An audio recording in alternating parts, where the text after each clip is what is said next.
Hello, Dr. P in the house, and it is Sunday morning, and what better time of the week than to start talking about tracing and lotting and risk-based tracing and lotting. I mean, where else can you have this much fun? I'll tell you where else, in the Power Group. Join us. But before I get all preachy and sermonizing here on our 30-day challenge, I hope you guys are having a lot of fun. I know it seems really odd to say, hey, this stuff can be fun, but the reason I do this, guys, okay, the reason I do all of this work is because I have fun doing it, and I think it's totally possible for you guys to have fun too, okay? If your business is a burden and you hate it and you hate all the things around regulations and passing your audit, you're just making yourself suffer. I promise that there is a way to connect with all of this to make it fun. Okay, I know it doesn't sound right, but like, whatever, we do things way differently around here. So I try and make this as fun as possible. Okay, and when we do trace and lotting, I'm going to talk today about risk-based trace and lotting procedures, but one of the things that we do is we do mock recalls, okay? And make your mock recalls as both serious and fun as you can make them, okay? The point of doing a mock recall is to learn something. As we were fond of saying, practice doesn't make perfect. Perfect practice makes perfect. And that is serious, and you got to take it seriously, but it doesn't mean we can't have fun doing it. It doesn't mean we can't have fun at work and approach work with like a lightheartedness, right? I know this stuff is serious. I get it. I totally get it. But on the other hand, we can smile and laugh while we do it. Okay. And so when we talk about this sort of stuff, when we talk about the risks around traceability, people are like, I have no idea what you're talking about, Dr. P.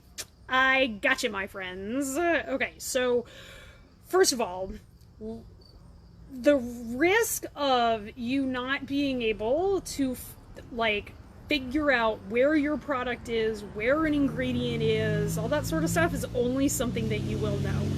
I have run recalls where it has taken people a month to find all of their product. Okay, the benchmark standard, my friends, is 4 hours. I want you to know it's 4 hours. You need to be able to trace all of your shit in 4 hours, not a month, okay? The USDA and the FDA, very, very cranky with you if it takes you a month.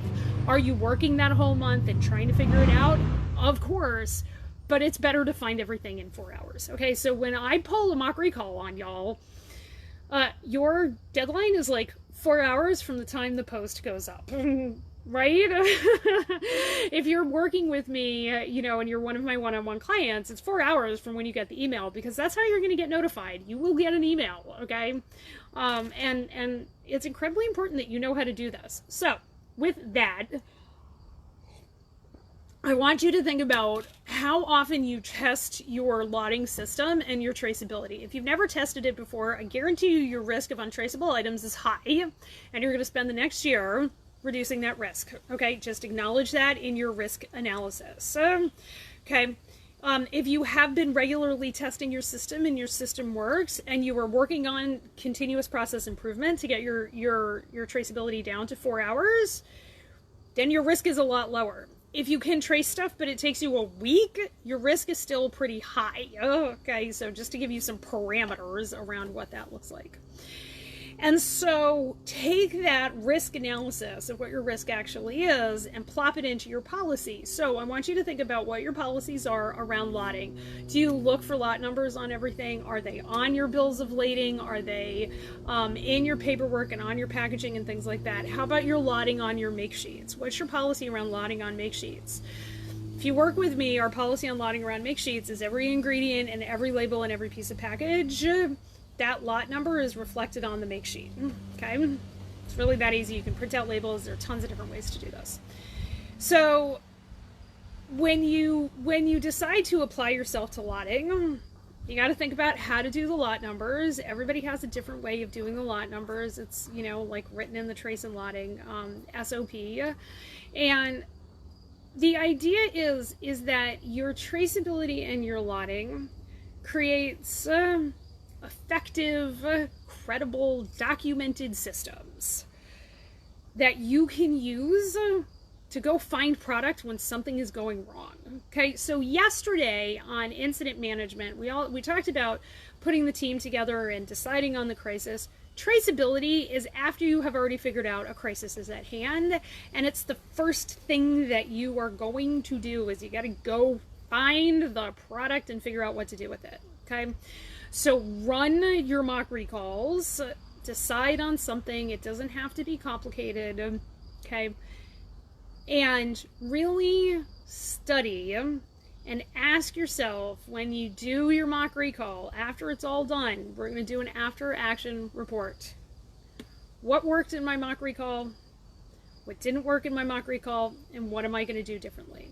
You can do this. You can run trace tests anytime you want. It doesn't have to be in a full-blown mock recall.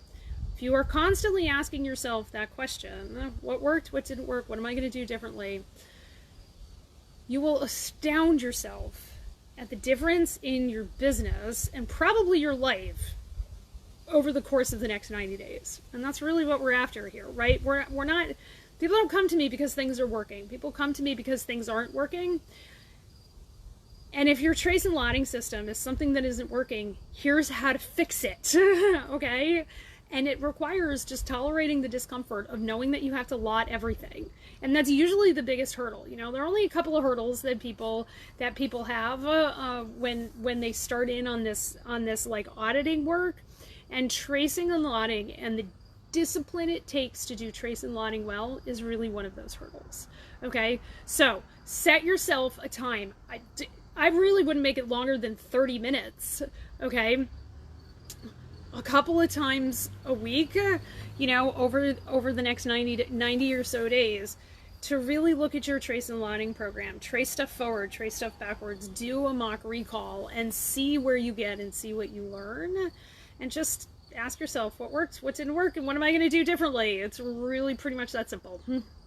Alrighty, thank you so much, guys, and if you have questions, you know where to find me. I hope you have an amazing rest of your day. I will see you in the neighborhood of this time tomorrow, and tomorrow we're going to be talking about facilities and equipment, because we are that much fun around here. I love you all. Have a great day. Bye.